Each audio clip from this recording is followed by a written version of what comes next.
Всім привіт! Ви на каналі Львів Медіа. Мене звати Арсен Данилюк. Про реакцію на появу безпілотників невідомого походження над Москвою учора.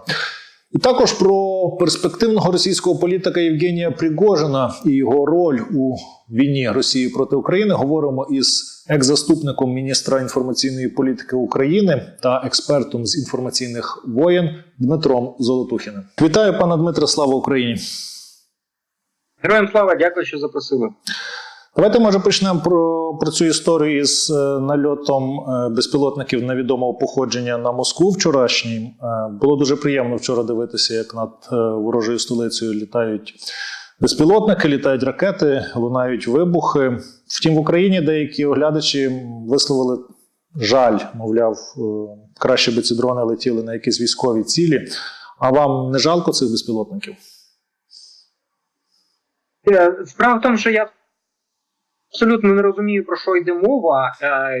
Ми не знаємо, що це за безпілотники, де вони взялися, яка в них була мета, що треба було, що не треба було робити. Я вважаю, що всі ці спекуляції, вони абсолютно недоречні про те, що яким чином планувати. В нас є командири відповідних підрозділів Головного управління розвідки Міністерства оборони Кирило Олексійович Буданов і головнокомандувач Валерій Федорович Залужний. Нехай вони що хочуть, та й роблять. Їм для цього надані конституційні повноваження, відповідно платиться зарплата і відповідні посади. Тому я схильний довіряти усім рішенням, які вони роблять на даний момент, оскільки ми знаходимося в воєнному стані. І, власне, якщо вони кажуть, що це не ми, то це не ми. Тобто ви пропонуєте довіряти військовому керівництву і не дуже обговорювати доречність їхніх дій, чи не їхніх дій, в принципі? Я вважаю, що в нас немає абсолютно інакшого вибору. Наша справа є якби людей освічувати, якимось чином надавати їм пояснення об'єктивної реальності, а дискусії, які стосуються, не знаю, засобів, методів, цілей, політики, я не вважаю, що під час воєнного стану це має бути предметом обговорення, особливо в такі гострі часи. Мене також вчора здивувала реакція частини самих росіян, які коментували цю історію. Вони її сприйняли з такою певною долею злорадства. Мовляв, так, тим мешканцям Москви, тим мешканцям Рубльовки і треба, хай вони теж відчують, що це таке. Вас це не здивувало? Ні, абсолютно не здивувало, тому що об'єктивно Москва – це не є Росія, це Москва і Російська Федерація не тотожні поняття, це дві окремі сутності. Очевидно, що на території Російської Федерації до Москви відносяться з певною відразою, певним занепокоєнням. Всі туди хочуть потрапити, всі туди намагаються доїхати. Однак, власне, Москва – це таке щось відразливе для росіян. Очевидно, тому що Москва живе добре, а всі росіяни живуть в говні. І саме це, до речі, ми багато разів і з українськими, і з російськими колись колегами про це говорили, про те, що оця різниця між метрополією і колоніями, вона відображається в кожній конкретній людині.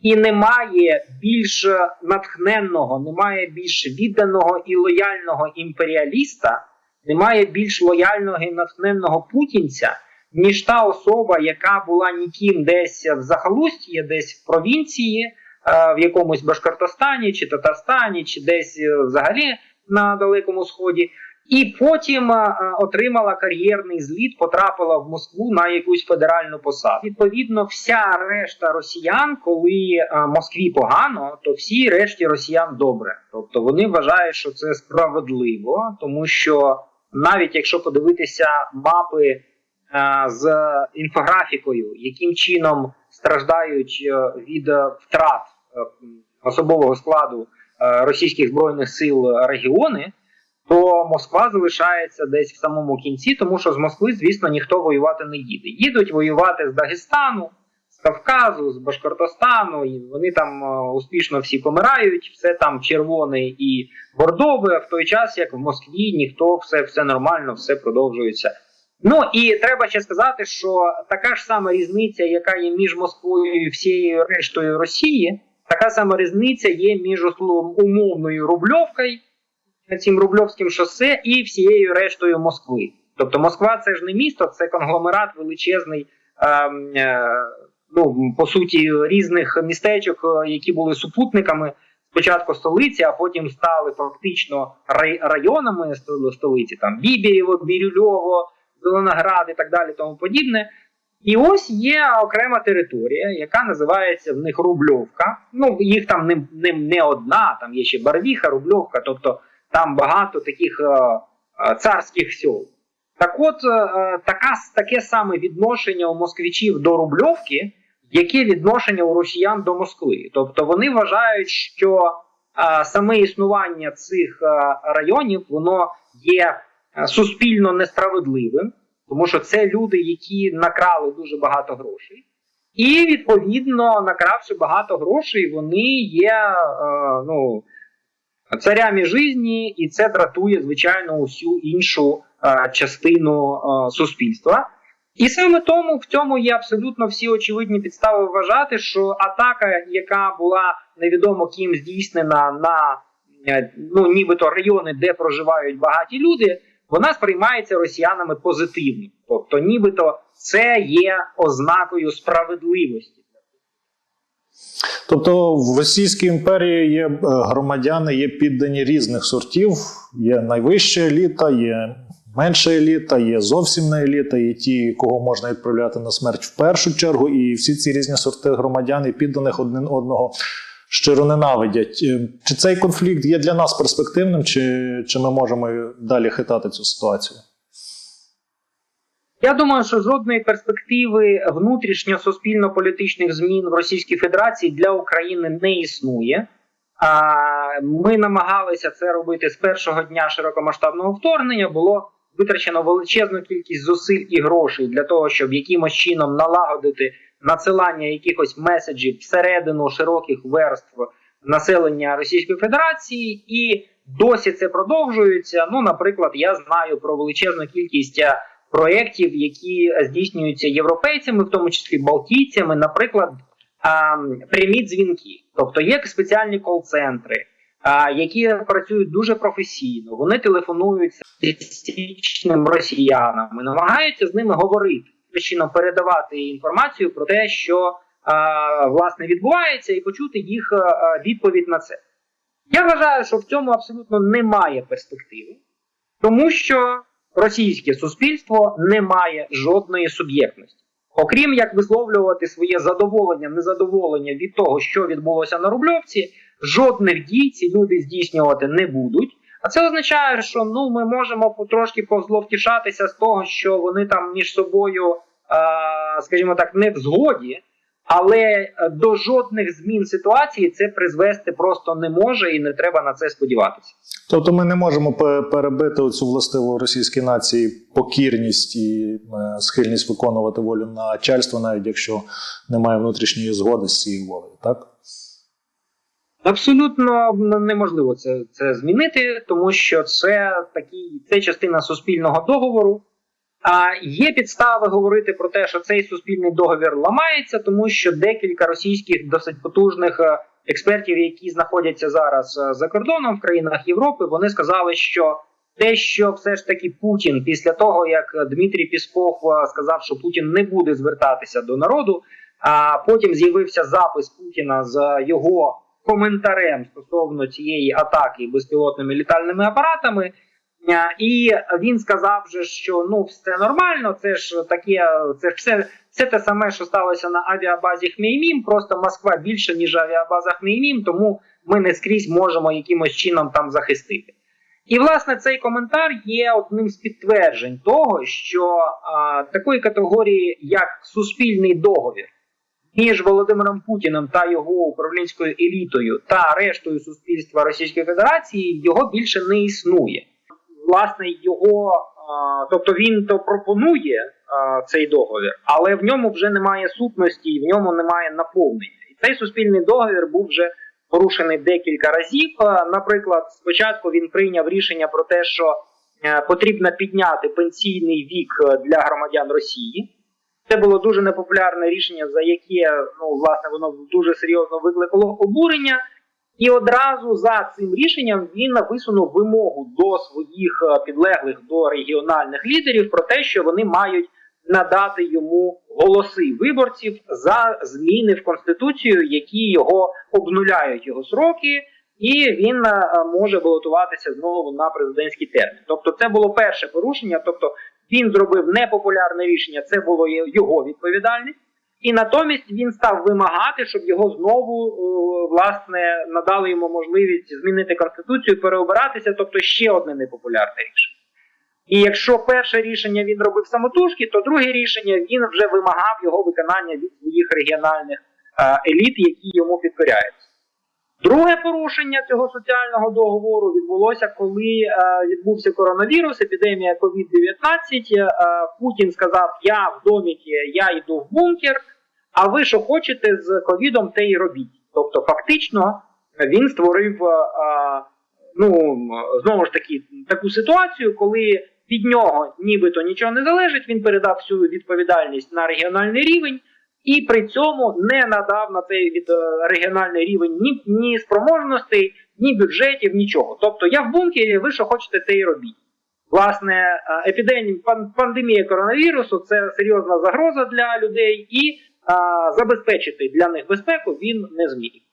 І ось зараз ми спостерігаємо якби третій масштабний, третю помилку, третю стадію руйнування цього договору.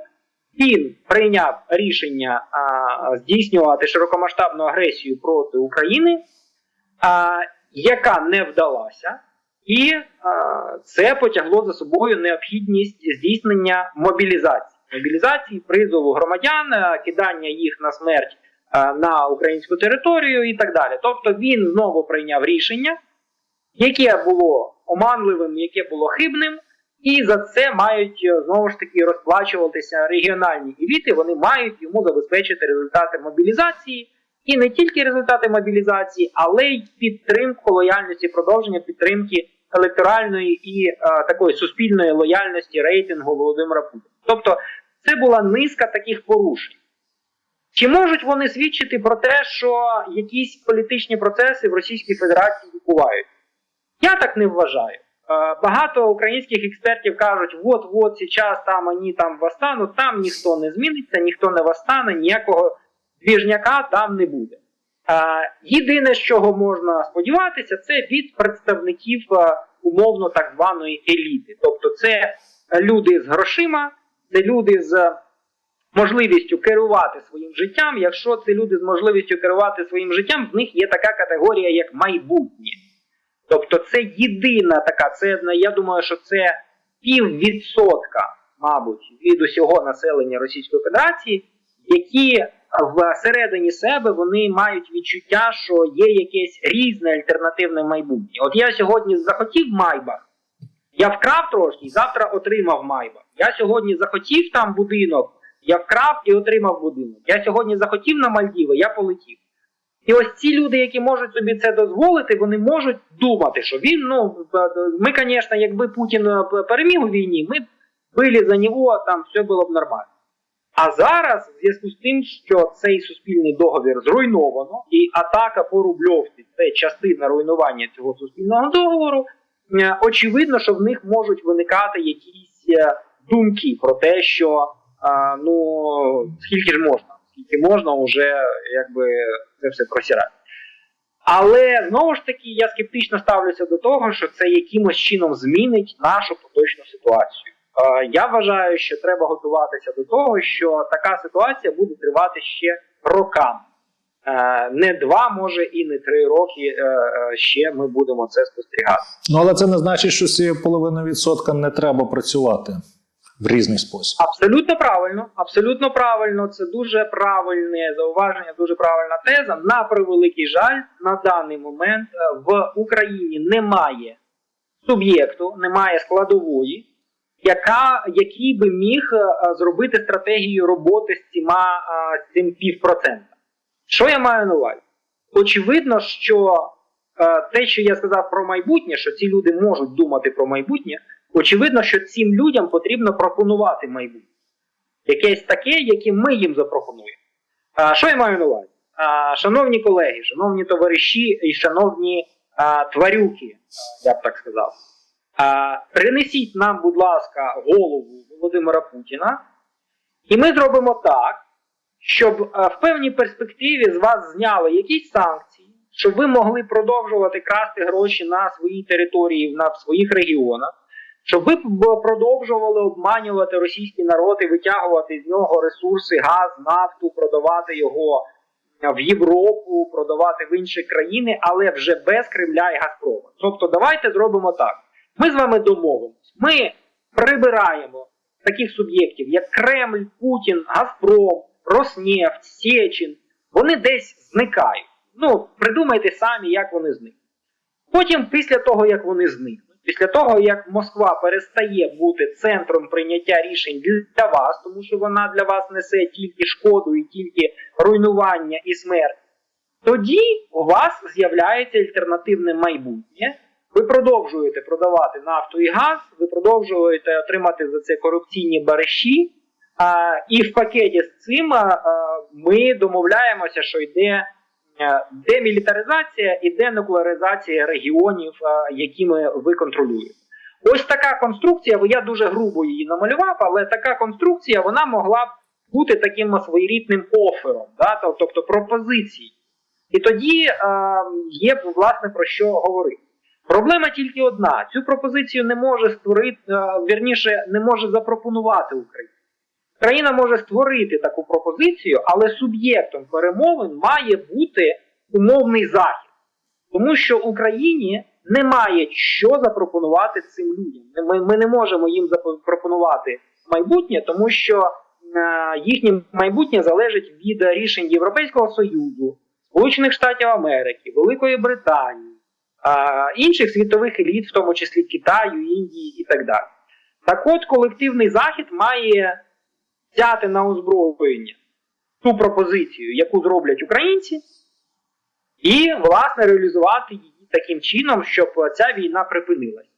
Припинилася за рахунок поразки Володимира Путіна, Кремля і Російської імперії. В той час, як Російська Федерація може собі продовжувати існувати, не розвалюючись. Я абсолютно супротивник того, щоб ми вели дискусію там розвал, кровь по стінам, значить, ядерні боєголовки вкраде всі Пригожин і так далі тому подібне. Це не має перспективи, тому що все це веде до відмови західних еліти західного істеблішменту взагалі про це розмовляти. Вони цього дуже бояться, і вони між невизначеністю і Путіним завжди оберуть Путіна. Вони скажуть, ну, давайте так, ви, значить, там звільніть Херсонську і Запорізьку область, а далі ми сідаємо з Путіним домовлятися. Це зараз озвучують західні і американські мислителі, експерти і так далі.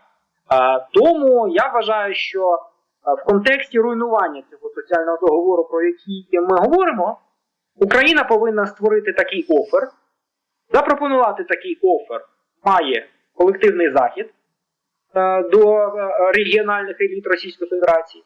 І передумовою такого оферу є знищення, можливо, не фізичне, можливо, якесь, не знаю, це дискутивне питання. Але мова йде про те, що такі суб'єкти, як Володимир Путін, Кремль, Газпром, Роснефть і взагалі центральна федеральна влада, вони повинні зникнути з історії якимось чином. Тільки в цьому разі в нас є ефемерна можливість якимось чином достукатися до цього 0,5%. Те, що ми будемо там їм казати, що Путін плохой, це все абсолютно не має жодної перспективи. Давайте ще про такого перспективного політика, як про Пригожина, поговоримо. Чи ви не вважаєте його перспективним політиком Росії? Я вважаю його дуже перспективним політиком Росії. Він вже почав свою політичну кар'єру. Більше того, це єдина людина в Російській імперії за останні, я б сказав, 20 років, може трошки менше, яка, власне, є представником публічної політики. Немає в Російській Федерації інших публічних політиків, окрім Євгенія Пригожина. Що таке публічний політик? Це означає, що він публічно вимагає захисту якихось своїх інтересів, які він сформулював. і йому публічно хтось відповідає. Зараз такий діалог, наприклад, відбувся між Євгенієм Пригожиним та Рамзаном Кадировим. Останнє інтерв'ю з Долговим, яке, власне, вийшло також Євгенія Пригожина, так само, власне, оце нібито звільнення Долгова, не знаю, чи воно було правдиве, чи це маніпулятивно спеціально вони зробили, це є результат відповіді на це інтерв'ю. Тобто це публічно, це означає, що це публічна політика. Врешті-решт, я вважаю, що Євгеній Пригожин зможе завести в Державну Думу своїх людей. Це буде або фракція, або партія, або, скоріше за все, це будуть окремі якісь персонажі, які будуть розпорожені по різним політичним утворенням. Можливо, він сам і не стане суб'єктом, який отримає якусь офіційну посаду типу депутата або міністра, а може і стане. Може все ж таки його доколихають до міністра оборони Російської Федерації. За останні тижні я, власне, і багато хто плекав надію, що все ж таки російські спецслужби, обурені, власне, такою наглістю і такою несистемністю, вони щось з ним зроблять. Очевидно, що останні події говорять про те, що з ним не тільки ніхто нічого не буде робити, а він буде нарощувати свою політичну потужність. Власне, ця ситуація з Бахмутом, він буде продовжувати її крутити. І я вважаю, що в горизонті 3 місяців, тому що в нас у вересні, здається, там будуть якісь довибори до різних рад Російської Федерації, ми вже побачимо перші політичні такі паростки, політичні зміни. Тому фактично зараз Євгеній Пригожин стає політичною силою. Не він сам, можливо, він не отримає якоїсь суб'єктності, але його люди, вони будуть скрізь. Від регіональних якихось рад, там, він же ж спромігся завести в районну раду Санкт-Петербургу 2 своїх людей. Це Тетяна Буланова і Максим Шугалій. Це його люди, які виконують його вказівки, і вони є офіційними депутатами, представниками громадян Санкт-Петербургу. Здається, це Васильівський остров, це Центральна Рада Санкт-Петербургу. Тобто з'являться такі пригожинці чи вагнериці, які, власне, будуть декларувати свою приналежність до цієї неформальної, вже не так військової, як і політичної сили. Я думаю, да, це франшиза. Це така бізнес-франшиза. Тобто вона може реструктуризуватися в будь-який абсолютно напрямок. Вона може бути військовою організацією, парамілітарною, може бути політичною, може бути громадською, може бути дитячою, там вагнірята, там вагнірьонок, вагнірята, може бути там арт-художньою. Тобто це франшиза, яка гібридна сутність, яка може стати чим завгодно. Зараз відкриті ж, ви знаєте, ці Вагнер-центри по декількох місцях. Дуже цікавим аспектом є ці некрополі, які майже також в кожному регіоні є, і Пригожин відкриває там пам'ятники. Тобто це інфраструктурно для суспільства, яке заточене на отакий, не знаю, як правильно сказати, культ смерті. На культу смерті, на некрофілії. Для них це дуже також важливо. Вони, в общем, все це говорить про те, що Пригожин, він стоїть в центрі величезної інфраструктури, яка замінить частково ті суспільно-політичні процеси, які зараз відбуваються в Російській Федерації. І чим довше західні еліти будуть говорити про те, що давайте от контрнаступ, і потім будемо домовлятися, тим довше вони не розуміють, що після будь-якого формату зупинки вогню, домовленості чи інших процесів, до прийняття рішень про нанесення ядерних ударів підпускають таку людину, як Євгеній Пригожин. Більше того, що він вже ж в своєму інтерв'ю це питання підняв. І це для мене було ще більшим лакмусовим папірцем, ніж будь-що інше. Тому що в кінці свого інтерв'ю з цим Долговим він сказав наступне, що я вважаю, що ось коли ти до сусіда прийшов там побитися, то ти не хапаєш до рук сокиру для того, щоб його зарубати. Це він таку алегорію привів до росіян і українців. І він підкреслив, що в жодному разі не можна наносити по Україні ядерний удар. Я вважаю, що це абсолютно свідомий політичний меседж, який говорить про те, що спокійно, я тут нормальний, я, звісно, зек, я, звісно, там петухом сидел на зоне, но я знаю, что такое ядерное оружие, и я знаю, когда его надо, когда не надо применити. Ось це і є також одним з елементів таким показним того, що ця людина, вона абсолютно зараз працює на іншому рівні, аніж ми про неї розмовляємо. Власне, так, це мене дивує, тому що зараз Пригожин реагує практично з радістю на кожну якусь поразку Росії, бо це для нього привід звинуватити Міністерство оборони. Як взагалі так може бути, щоб в автократичній Росії під час війни керівник одного з фактично військових підрозділів дозволяє собі там обкласти матом вище військове керівництво своєї країни і нічого? Це вже такий розброд і шатання, чи це хитрий план такий Кремля? Ми ж з вами розуміємо, що Євгеній Пригожин насправді ніхто. Ніхто і звуть його ніяк. Це колишній зек, який заробляв гроші в злочинному світі Санкт-Петербургу, потім якимось чином його залучили до робіт, пов'язаних з головним розвідувальним управлінням Міністерства оборони Росії. Я вважаю, що так само, як і з багатьох таких самих персонажів, у нього з дупи стирчить чиясь рука, яка ним керує. Я вважаю, що це може бути рука Юрія Ковальчука, якому потрібно зараз якимось чином фіналізувати той хаос, який він породив. Він був частиною породження цього хаосу, тому що говорить про те, що Юрій Ковальчук, він спілкувався з Володимиром Путіним під час його ізоляції і, власне, також став одним з таких конструкторів мотивації Путіна розв'язати широкомасштабну війну. Однак на даний момент треба на когось звантажити всю відповідальність за провал. І цей хтось має бути Сергій Кожугетович Шойгу. Того, що, якщо ви пам'ятаєте, в 20-21 роках, ще в 19-му, здається, Путін з Шойгу почали їздити в тайгу, там ходити на оленях, там на віздіходах, купатися в оленячій крові і так далі тому подібне. Це дуже тісні, дуже близькі особистісні відносини двох чоловіків. Очевидно, що вони зараз зруйновані, і для того, щоб їх доруйнувати, потрібно зробити так, щоб власне, вся політична відповідальність за те, що відбулося, лягла на чиї. Євгеній Пригожин є виконавцем цього проєкту. Цей проєкт, він є його проджект-менеджером, і цей проєкт має призвести до того, що все погане, що відбулося за останні 14 місяців, це відповідальність Шойгу. Власне, оці ось атаки, вони про це свідчать.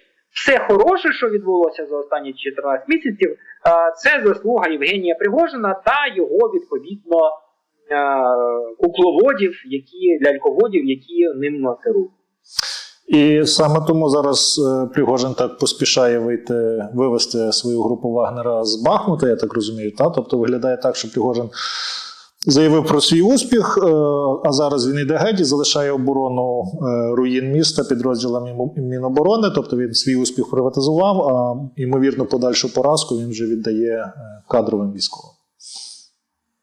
Я думаю, це правда, тому що в Росії ж взагалі люблять дуже символізм, і я вважаю, що це така помста, це повторення ситуації з містом Пальміра в Сирії, коли, власне, підрозділи Вагнера, підрозділи Пригожина, вони були, власне, ударними штурмовими загонами, які забезпечили вхід в Пальміру, які забезпечили, власне,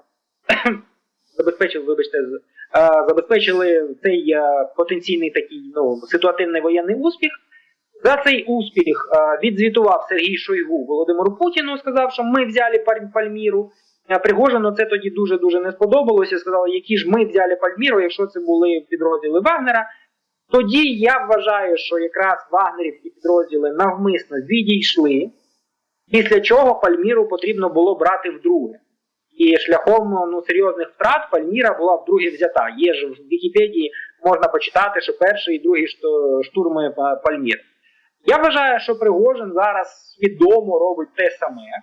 Він забирає своїх людей звідти і каже, тепер покажи, власне, что и как ты берешь.